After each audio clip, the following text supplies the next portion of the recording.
Welcome everyone to Kitchen Window in Calhoun Square in Uptown. We have two young talented chefs ready to go head to head. They have 1 hour to prepare 3 of their best dishes, all while including one special local ingredient. So, are they up to the challenge? Well, we're about to find out. Welcome to Twin Cities Chef.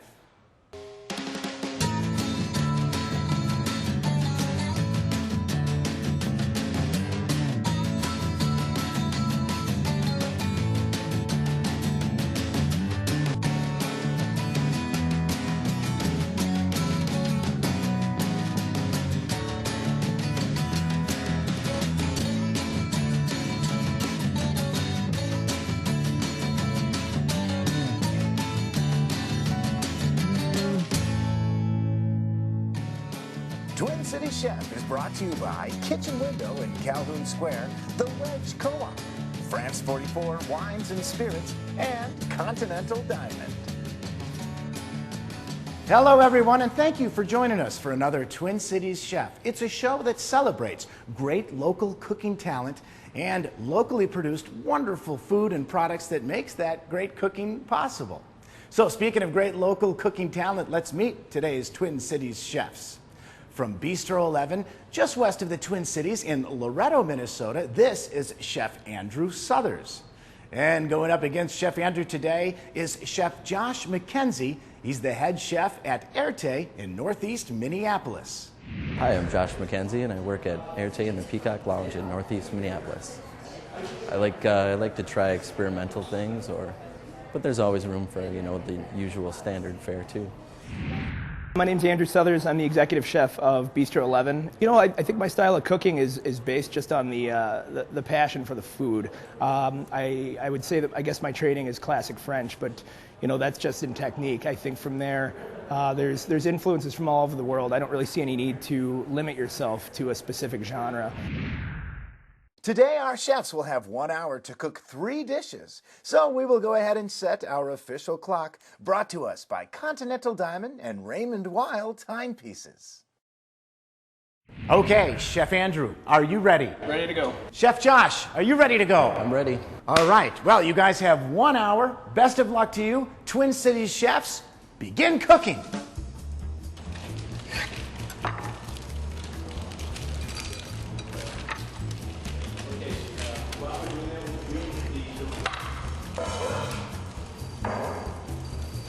For today's Twin Cities Chef competition, our Twin Cities chefs got their ingredients at the Wedge Co-op in Minneapolis. And we'll have more on that shopping trip in just a little bit. But right now, it is time to reveal our special local ingredient. Remember, Chef Josh and Chef Andrew have to incorporate that local ingredient into all 3 dishes they prepare: the appetizer, the entree, the dessert. So without further ado, time to reveal our special local ingredient, and it is in fact beer. And not just any ordinary brew. Oh no, it is the Oryx Corn. It is a Belgian-style ale, and it was brewed at Alvaldi Brewing Company in Rolling Stone, Minnesota. And we're sure looking forward to seeing how our chefs incorporate it into their best dishes. As a matter of fact, both chefs wasting no time popping the corks on that Oryx. That's a combination I didn't see coming. Beer and bananas. This is going to be very interesting. And Chef Andrew pouring a generous amount into a saucepan.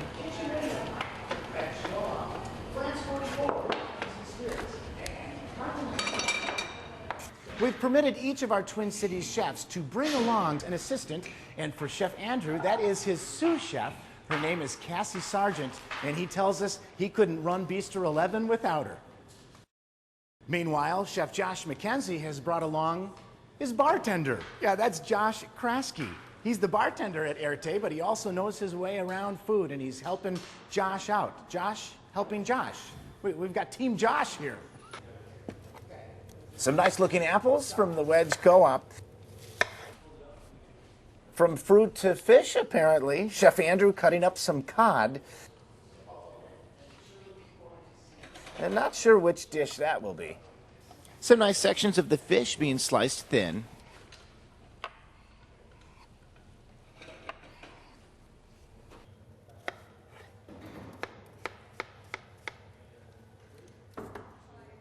And Chef Josh with a colorful array of peppers being sliced. As our cooking gets going, it's a great time to remind everyone that we are here at the amazing cooking facility at Kitchen Window in Calhoun Square in Uptown. A variety of classes are available to learn to cook. Who knows? Take a few classes and you may end up on Twin Cities Chef. Salsa verde.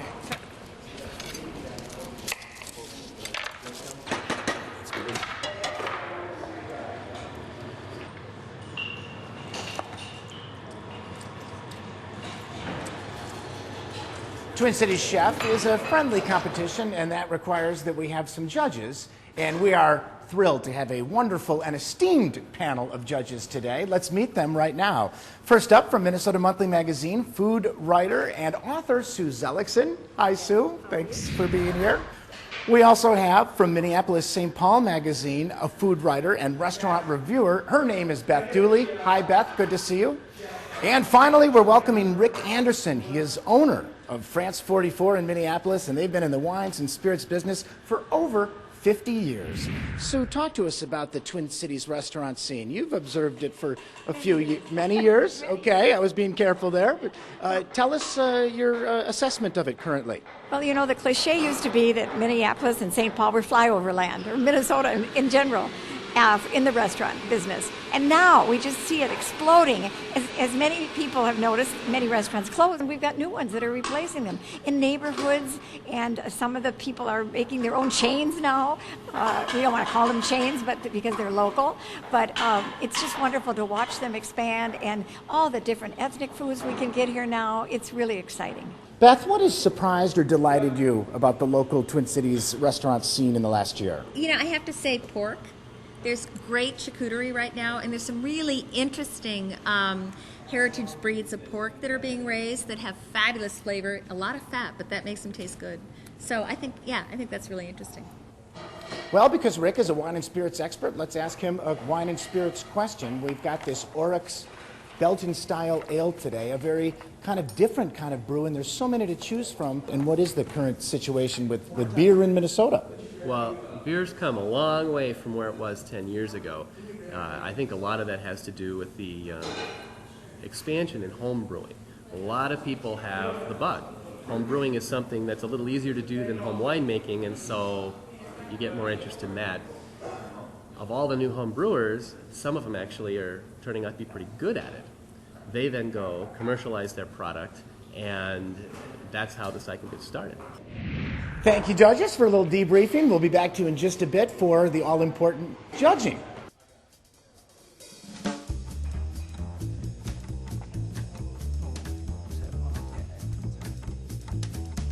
Into the water go some parsnips and celery root, pinch of salt, and some fresh herbs being chopped.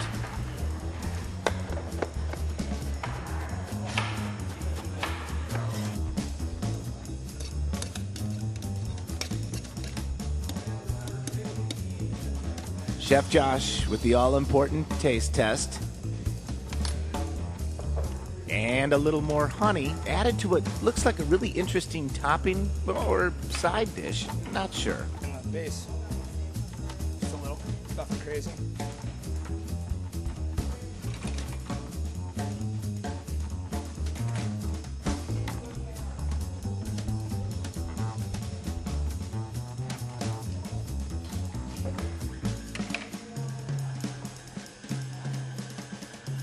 Hey, Cass. Can I get the shallot garlic mix, that hot pan out of the drawer, if it's cool enough? Okay, ladies and gentlemen, there is meat on the cutting block for both chefs. Chef Andrew's cuts are headed for the grinder, it looks like.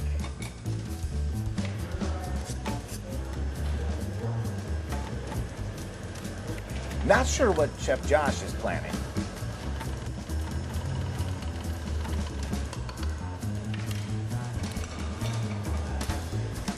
Here's a quick look at how the judges will be choosing the winner of today's Twin Cities Chef competition. Chefs will receive points on a scale from 1 to 10 for taste, presentation, and originality for each of the appetizer, entree, and dessert dishes that they prepare. Additionally, one of our chefs will also receive extra points for best overall dish, best presentation, and the best use of the special ingredient, that Ovaldi Belgian-style beer. Okay, the makings of a salsa coming together.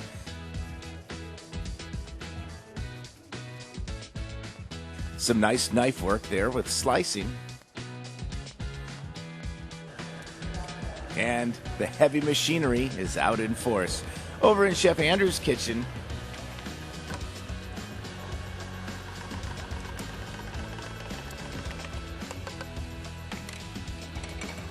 we are grinding, and the sauteed spices that go in right in there. Now, you're going to pound these babies down. Yep, I'm gonna pound these down, make some really thin paillards for just a quick saute. As Chef Andrew prepares the ingredients for what I bet will be a bratwurst, Chef Cassie is getting the taco shells ready for the appetizer, fish tacos.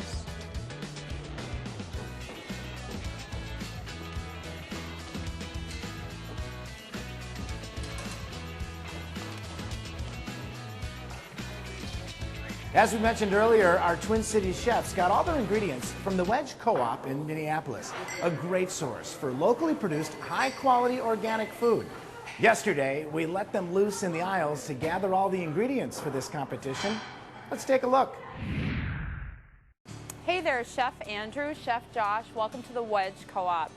You know, we've been around for over 35 years now, and we're 14,000 members strong. You're going to find that we are the source for locally produced, natural, organic ingredients. And I think you'll be really happy with what you find. Right here in the produce department, there's tons of organic fruits and veggies to get you started. The meat aisle is over in aisle 7. We've got tons of local meats and poultry for you to choose from. The staff will be happy to help you out.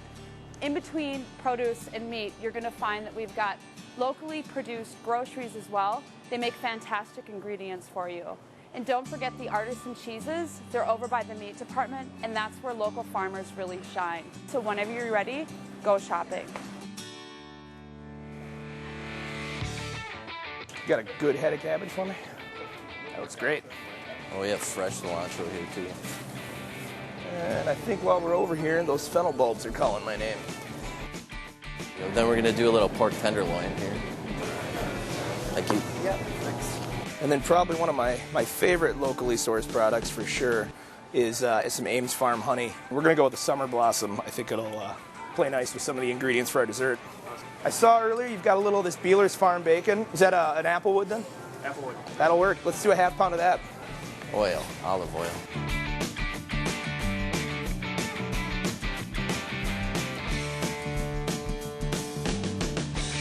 Minnesota honey.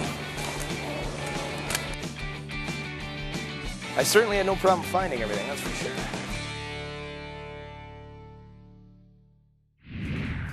A quick check of our Continental Diamond official clock, and closing in on the halfway point. Almost halfway home, chefs, Twin Cities chefs. Peppers are good to go. Noodles are just about. Got a few minutes yet. A little more orange? Yeah.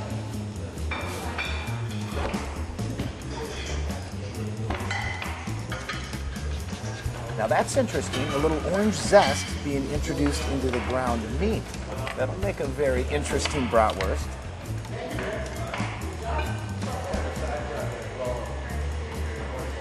And on the other side of the palette, we have crepes of some sort being prepared by Chef Josh. Yeah, I'll do a few. Keep going, keep going. Okay, now that's not something you see every day. That is the real deal. Go, go, go. You're doing great. Taste. Taste.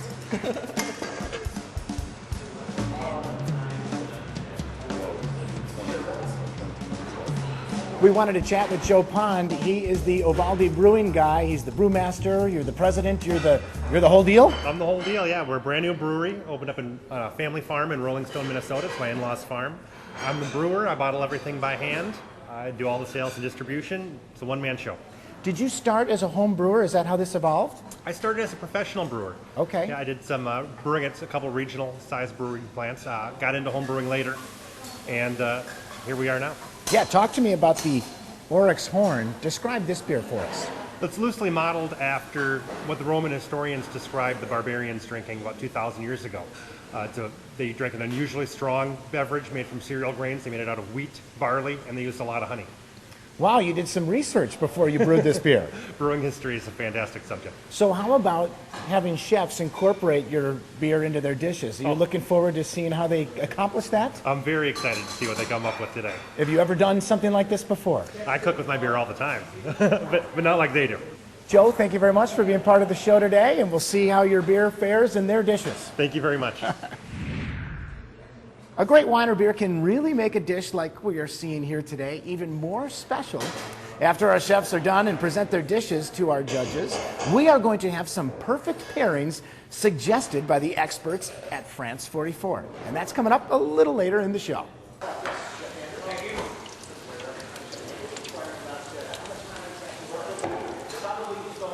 Inquiring about how much time he's got to work with. And you'll probably use the whole hour, I'm guessing. Thinking about it. Going right down to the wire. He's got some bananas going into the blender. What are we going to do with the bananas? Make a little banana yogurt. Banana yogurt. Be a nice little sauce for our fish taco. Oh, okay. That's not a dessert that you're working on there. sir. That's the appetizer. Yep. Okay, checking in on our Continental Diamond official clock, and we see there's 10 minutes left. 50 minutes have elapsed. Gentlemen and lady, 10 minutes left. 10 minutes. We mentioned earlier that Continental Diamond and Raymond Weil are the official timekeepers of Twin Cities Chef. The brand Raymond Weil brings together all the elements of excellence of the Swiss luxury watchmaking industry.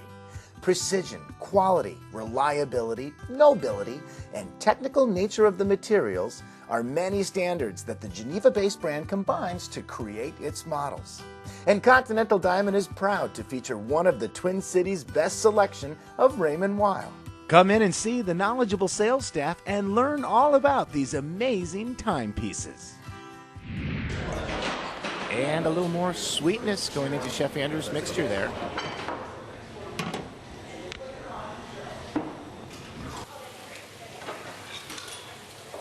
And Chef Josh counters with some amazing looking sauteing shrimp.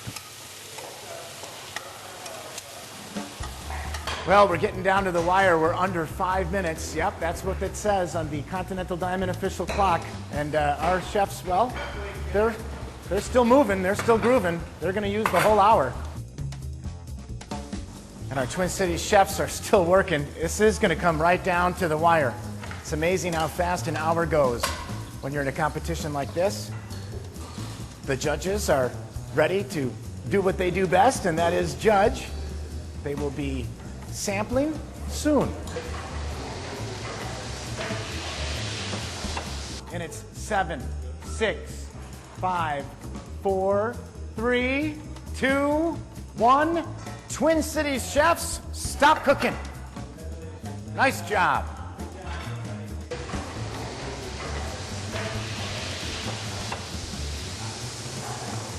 Chef Josh, how you feeling? I'm good, I'm good.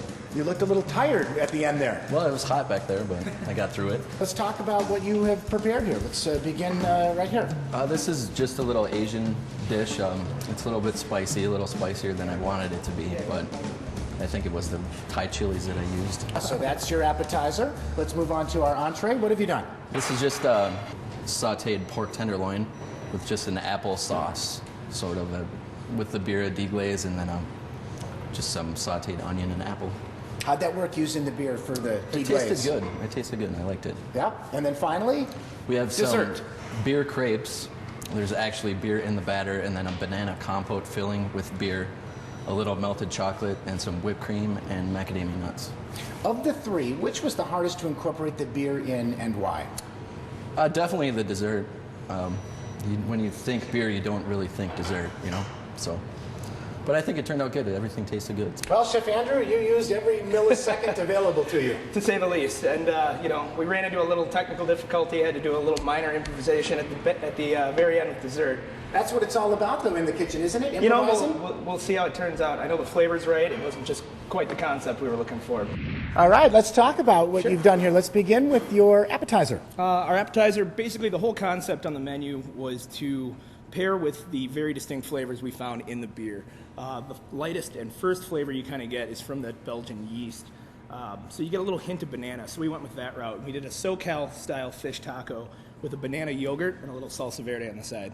And that's Alaskan cod? Alaskan cod, yeah. All right. Entree. Entree, we felt we're in the Midwest. What pairs better with beer than a brat? So we did a play on the classic bangers and mash. Rather than a straight mashed potato, we went with a celery root and parsnip puree. It should play kind of nice with the sweeter notes of the beer.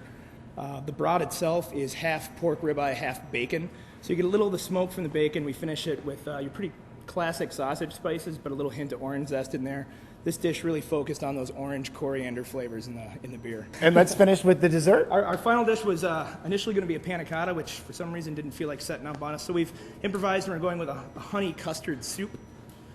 In there you've got a little of the beer, some local honey from Ames Farm, and a lavender tweel. Sweet. So while the judges are sampling the dishes created by Chef Andrew and Chef Josh, and since beer was our special local ingredient, we thought it would be fun to have a bit more discussion about all the ways and all the varieties of beer that can be paired with a fine dish. Hi, my name's Matt Fisher, and I'm the beer specialist here at France 44.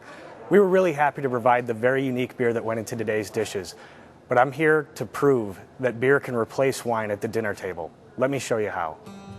The first beer we have today is Rush River's Unforgiven Amber Ale from River Falls, Wisconsin, about 30 minutes outside of the Twin Cities. It's a really unique beer in the fact that their very caramely, bready flavors, almost like buttered bread, will pair well with anything from barbecued chicken with sweet, or to help cut the heat out of a traditional jambalaya.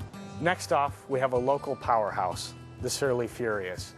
Big, bright, citrusy grapefruit flavors from the hops and a big malty backbone give this beer a wonderful balance. A lot of people think beer in a can is a bad idea, but actually, it's the best format for beer. Light and heat are the two main things that will kill a beer off quickly. Surly putting their beer only in cans allows for a beer as it's constantly cold to maintain perfect properties that it was brewed with. Last up, we have the Rodenbach Flemish Grand Cru from Belgium. This is a bottle fermented beer.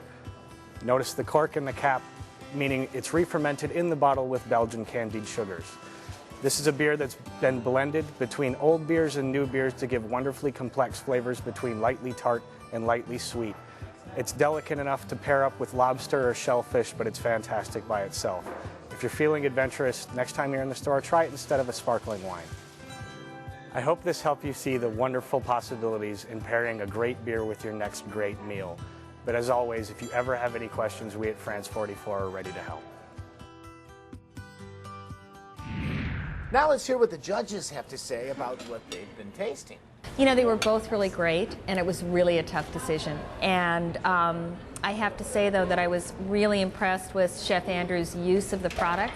He seemed to understand the flavors going on in the beer and worked hard to pair them with what was going on the plate. The appetizer, Chef Andrews, I thought was over the top in the presentation. I loved the little holders he had for the tacos. The sauce on the side was colorful. It was just beautiful, and it tasted very, very good. For the dessert, I thought the crepes that Josh did were just outstanding as far as using the beer in the batter for the crepe, and I watched him make those too, and they looked thinner when he was making them than when he rolled them up and put them on the plate. So the portions were a little bit large, but the taste was excellent. Using the beer in the batter of the crepe and the bananas, which helped to offset the alcohol in the beer, I think that worked really well. In the case of Chef Andrew, I think that he had absolutely, in my mind, the highlight of the entire competition with those bratwursts. They were perfect with the beer, and they were also really fun to eat. I didn't give him a lot of points on dessert because it was a mistake and it did fall a little bit flat. But I love that he pulled out the orange notes in the beer. I thought that worked really nicely. And I thought the creaminess was a good idea because the beer is so bright that sort of cut through the cream and the dessert. Okay, gentlemen, the moment is almost upon us. The judges have done their judging. We've tallied the results. I'm about to reveal them. But first, I'd like to keep you in suspense a little longer and just ask you a couple quick questions. Let's start with you, Chef Andrew. Have you ever cooked against the time like this? Not once. And so what was that like? You know, the first 20 minutes or so, it felt good. You got in a groove and you felt like you were moving right along. Next thing you knew, you had 10 minutes left and you were panicked. Went a little quicker than you expected? A little bit faster than you thought, a little bit faster. Well done. It was very exciting to watch. How about you, Chef Josh? What did you learn about yourself today?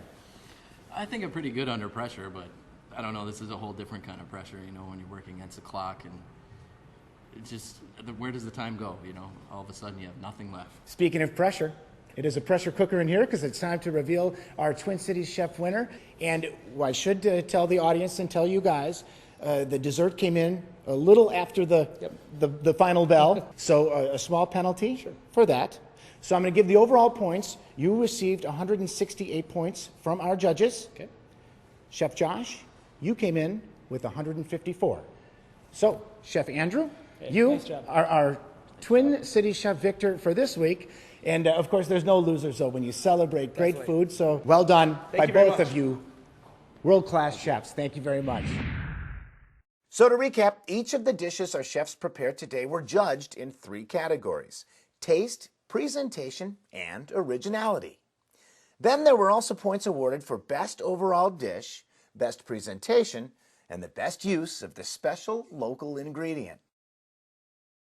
Well, that's just about a wrap for another Twin Cities Chef. Judges, did you enjoy yourselves? Very much. Thank you so much for your insight. That was a ton of fun. And especially a big thanks go to our 2 young, talented chefs, Chef Andrew Suthers from Bistro 11 and my guy from Erte in Northeast Minneapolis, Chef Josh. I can't help it. I used to live there. Thanks, guys. Thank you for sharing your creativity and your enthusiasm in the kitchen. And hey, everybody, remember, when you're out shopping for those products, think local. It's a great way to make a great dish, and think about supporting a local restaurant. Why not this week? Wouldn't that be a good time to get out and have a nice dinner out? Well, thank you, everybody. Thanks for watching. We'll see you next time on Twin Cities Chef.